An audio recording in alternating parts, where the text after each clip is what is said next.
Hello everyone, net JRF champion YouTube channel पर मैं रवि जांगड़ा स्वागत करता हूं आप सभी का। स्वागत है आपका आज के इस सेशन में।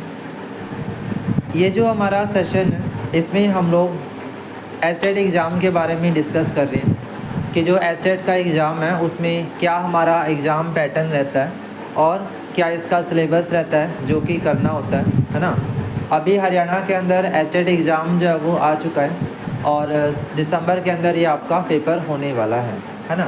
7 to 8 ऑफ दिसंबर हमारा ये एग्ज़ाम है। तो किसी भी पेपर को तैयार करने से पहले उसके सिलेबस को समझना ज़रूरी होता है, ठीक है। तो मैं आप लोगों के लिए कुछ इम्पॉर्टेंट टॉपिक्स यहाँ पर लेकर के आया हूँ जो आपने कवर करने हैं, ठीक है।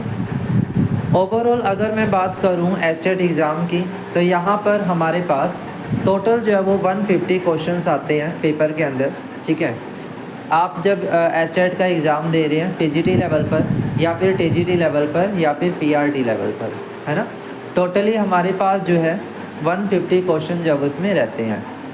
अब उन 150 क्वेश्चन में आपका पोर्शन जो है वो डिवाइड कैसे होता है कि 90 क्वेश्चन आपके अलग होते हैं और 60 क्वेश्चन हमारे अलग होते हैं।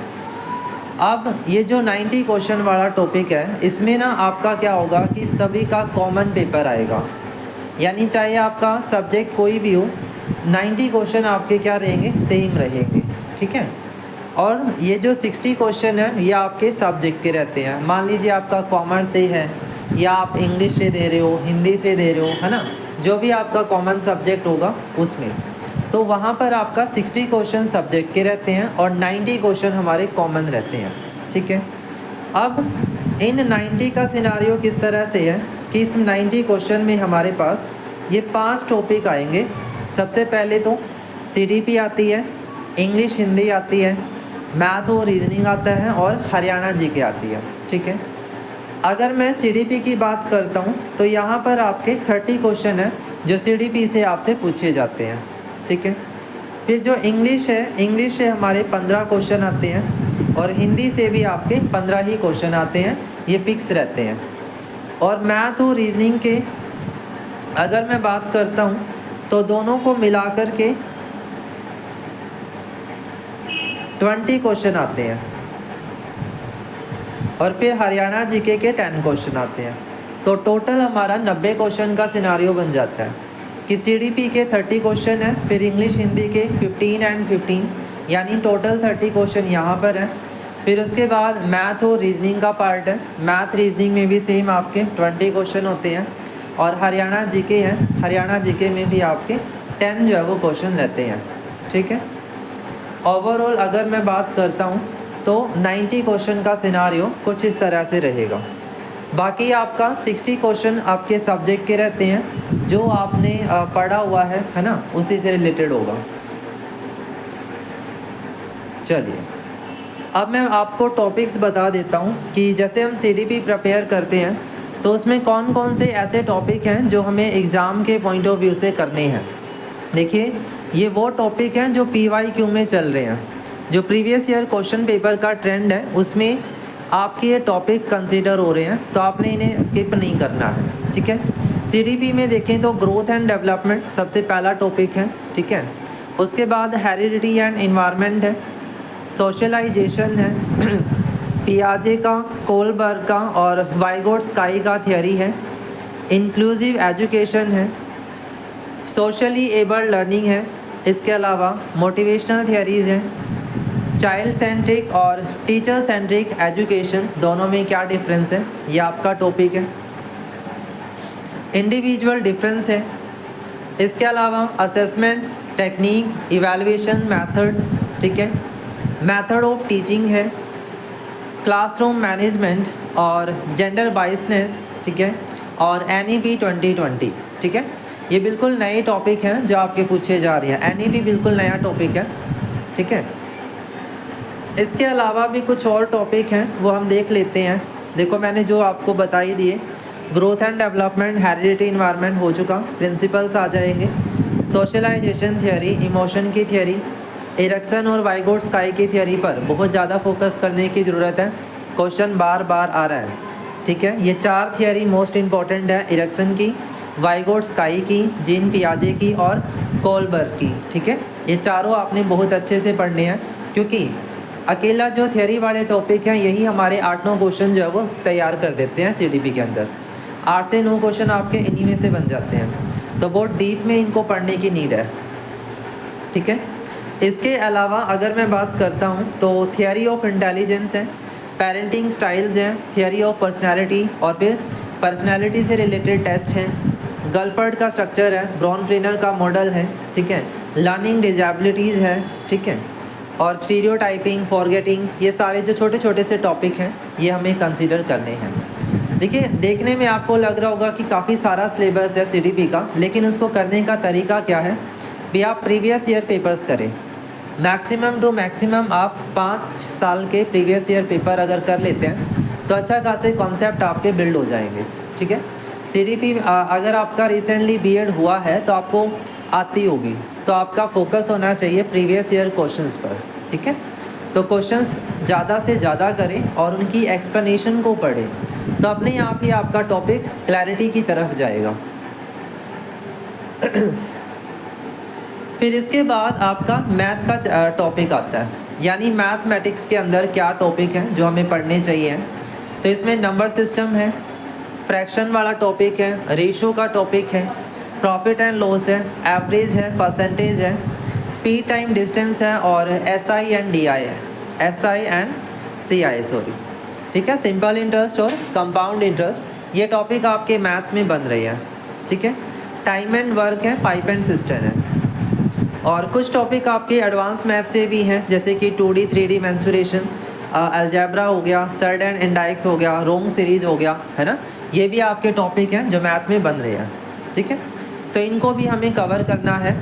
सेम वही मैं आपको रिपीट करूँगा कि एक एक चैप्टर के क्वेश्चंस वाइज ही प्रैक्टिस करिए, क्योंकि टाइम ज़्यादा नहीं है, क्वेश्चन प्रैक्टिस से ही होएगा।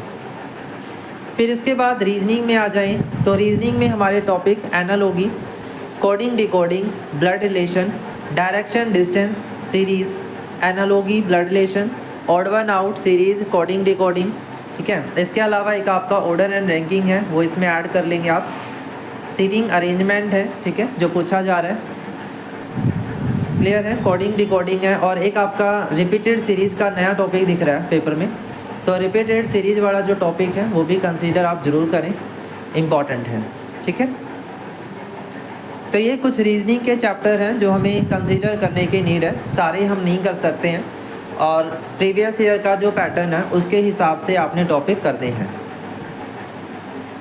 उसके बाद अगला हमारा जो सब्जेक्ट बनता है वो बनता है इंग्लिश का। अब इंग्लिश में देखो क्या क्या चीज़ें आती हैं, जैसे नाउन हो गया, प्रोनाउन है, वर्ब है, एडवर्ब है, एडजेक्टिव है, कंजंक्शन है, प्रेपोजिशन है, जो हमारे पार्ट ऑफ स्पीच है, इन पर इंपॉर्टेंट क्वेश्चन बनते हैं। सिनोनिम, एंटोनियम है, वन वर्ड सब्स्टिट्यूशन है, पंचुएशन है, नरेशन है, डायरेक्ट और इनडायरेक्ट स्पीच है, एक्टिव और पैसिव वॉइस है ना। तो ये काफ़ी अच्छे टॉपिक हैं इंग्लिश के अंदर जो बन रहे हैं, इन पे हमें फोकस करने की नीड है। ठीक है, इडियम एंड फ्रेज है, active passive, error detection, spelling check और टेंस, ये काफ़ी अच्छे टॉपिक हैं जो इंग्लिश के अंदर आपके एग्ज़ाम में पूछे जा रहे हैं। वोकैबुलरी का देखो कुछ नहीं कह सकते, सिनोनिम एंटोनियम हो गया, वन वर्ड सब्स्टिट्यूशन है, इडियम एंड फ्रेज है, या फ्रेजल वर्ब है ना। ये कुछ टॉपिक हैं जो फिक्स हैं, अब इनका हम प्रीवाई क्यू ही कर सकते हैं, क्योंकि रिपीटेशन होने के चांसेस रहते हैं। Other all over the exam जो है उसमें सिनोनिम आप चेक करें, सिनोनिम एंटोनियम के जो क्वेश्चन हैं उन्हें प्रैक्टिस करिए, तो ये टॉपिक आपका वहाँ से क्लियर होएगा। सेम चीज़ वन वर्ड सब्स्टिट्यूशन के साथ है, अगर हर रोज़ 5 वन वर्ड सब्स्टिट्यूशन आप याद कर रहे हैं जो रिपीटेड है, तो आपको काफ़ी हद तक प्रैक्टिस हो जाएगी।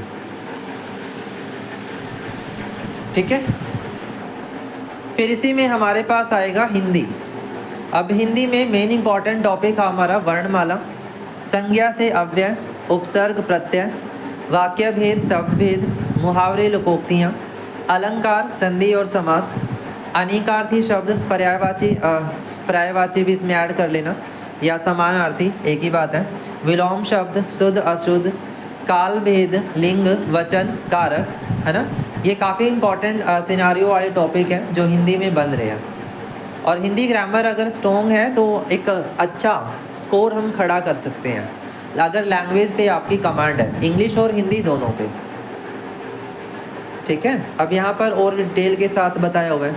संधि विच्छेद, वर्णमाला, संज्ञा से अव्यय, लिंग वचन, समानार्थी, उपसर्ग प्रत्यय, वही चीज़ें हैं।